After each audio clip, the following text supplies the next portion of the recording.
So here's a very common question. Why do I come over the top? Now firstly, let's look at what over the top is. So I'm going to use a club across my shoulders here. Over the top means that when you take your backswing, your upper body or your torso comes over the top of the lower body.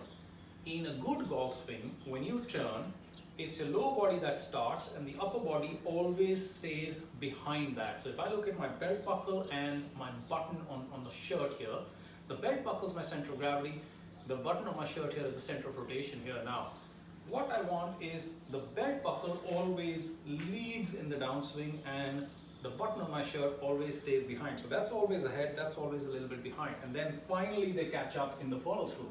Till impact, this has got a lead. Over the top is the guy with the upper body going over the top of the lower body. Now, why does this happen? Well, it happens because the lower body is not doing enough work. The lower body goes to the top of the backswing and simply doesn't start the downswing enough, doesn't pull enough, there's not enough pulling force in the lower body which allows the spine to realign a little bit to the right side and the upper body to stay behind. So try this exercise. Take your club and keep it parallel to your target line.